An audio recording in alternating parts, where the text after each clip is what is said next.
Have you ever found yourself torn between your love of houseplants and the hassle they may bring? Well, you're not alone. We recently polled our amazing gardening community to answer the ultimate question: which houseplants are not worth the hassle? Out of the foliage emerged 7 clear picks, unveiling the top houseplants that have earned a reputation for being notoriously challenging to grow. But before you throw in the trowel, pun intended, we've got expert tips to make even these plants thrive. Hi, this is Amy from Gardening Know-How, and I'm going to share the top 7 houseplants that might not be worth the hassle, as chosen by you. Difficult houseplants aren't impossible to grow, but they tend to be a little bit fussier when it comes to temperature, light, and humidity. For the more adventurous indoor gardener, these tough-to-grow houseplants are part of the fun. But if you're a new gardener, you may want to skip this list of demanding plants until you've gained a bit more confidence in plant care. By far, the orchid was the primary choice by our audience as the most challenging houseplant to grow. From lack of rebloom to yellowing leaves and blackish roots, a lot can go wrong when growing this plant. However, it's not that they're hard to grow, it's just that you don't care for them like other plants. Orchids hail from tropical environments, and replicating their natural habitat in an average home can be tricky. The #1 cause of death in orchids is overwatering. Overwatering can cause root rot and other issues that can leave its roots soggy, mushy, and black, eventually killing the plant. If you want to keep your orchid alive and healthy, do not water it on a set schedule. Keep an eye on your plant and only water when the potting mix is approaching the dry side. You can water from either the top or the bottom. Just be sure to keep the water away from the crown of the plant to avoid water accumulating in the wrong spot. I like to remove my orchid from its outer pot, allowing the water to drain away thoroughly. If your plant is still struggling, you may need to boost the humidity. Consider placing a tray of pebbles and water underneath the pot to help create a more humid environment. These seemingly finicky flowers can be tricky, but these delicate beauties still deserve a spot in your indoor plant collection. For more information on growing orchids, check the link in the description under the Watch More section.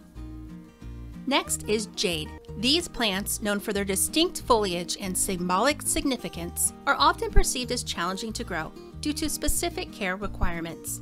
Just like orchids, they can struggle if overwatered. Overwatering will cause the leaves to drop and then lead to stem rot. Be sure to allow the soil to dry out between waterings for the best success. Other common issues when growing jade are light and temperature.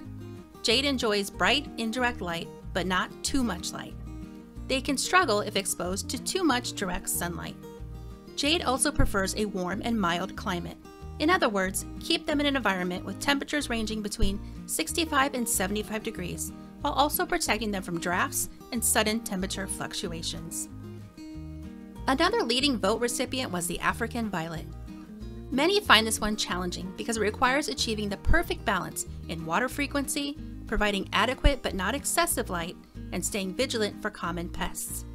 Generally, they despise soggy soil, and overwatering can lead to root rot. If you're struggling with this plant, you could try switching to the bottom watering method. Watering from the bottom keeps the leaves dry, thereby preventing fungal issues.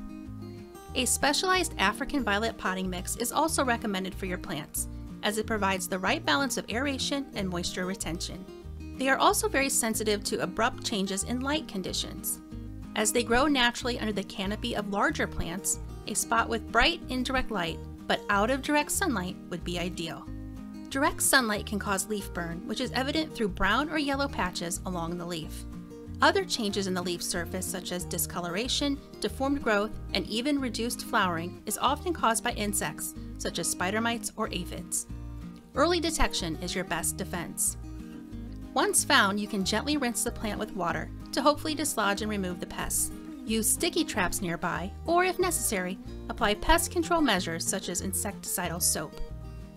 The Christmas cactus or Thanksgiving cactus or Easter cactus are all in the same boat when it comes to care. They require a unique light regimen for proper blooming. Extreme temperature fluctuations can cause bud drop. Their foliage often turns a shade of purple in the wrong light environment, and selecting the wrong soil can lead to poor root health. So it's easy to say why these were voted one of the top houseplants not worth the hassle. Despite these challenges, with careful attention to their unique needs, these plants can be rewarding, especially during the holiday season in which they were named. To keep these plants happy and healthy, provide this plant with indirect light, not direct sun. Allow the soil to dry out between waterings and provide an environment high in humidity. Sudden temperature changes or exposure to drafts can lead to bud drop or inhibit blooming. And speaking of blooming, they really can benefit from a cooler period to both stimulate buds and encourage blooms. During late summer into fall, gradually expose your plant to cooler temperatures. Gently reduce the amount of light and cut back on water. If you need a bit more help with this plant, see the link in the description to our guide on the care and maintenance of holiday cactus. The diva of the plant world, the Fiddle Leaf Fig, is number 5 on our list. This plant is truly one of the hardest plants to keep alive. They exhibit a strong preference for their specific environment. They don't like drafts, soil that is too wet or too dry, light that is not too light or too heavy, and they are prone to certain insects and disease.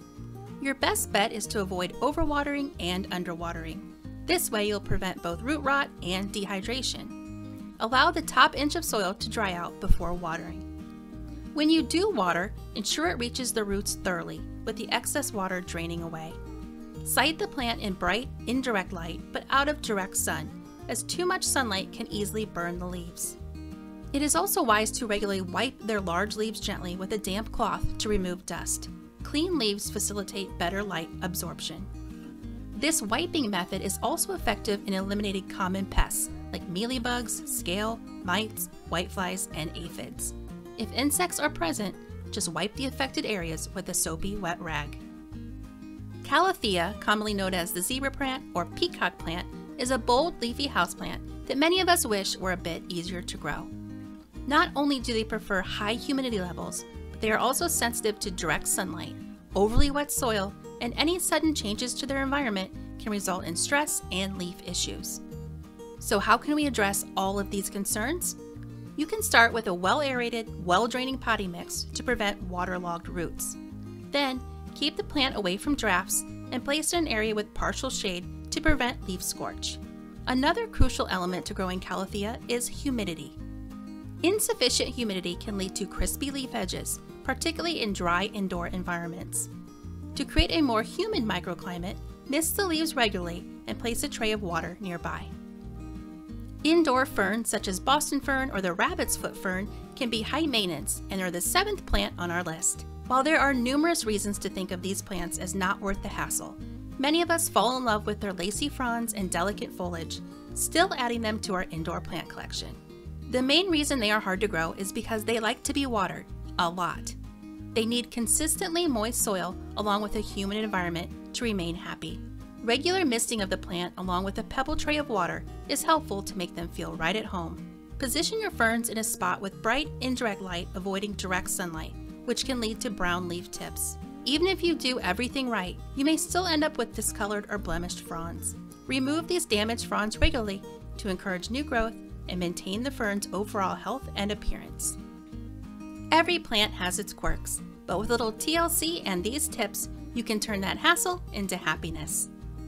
Which houseplant is your biggest challenge? Let us know in the comments below. If you found this video informative and inspiring, please subscribe for more tips from the Gardening Know-How team. Thanks for watching and happy gardening!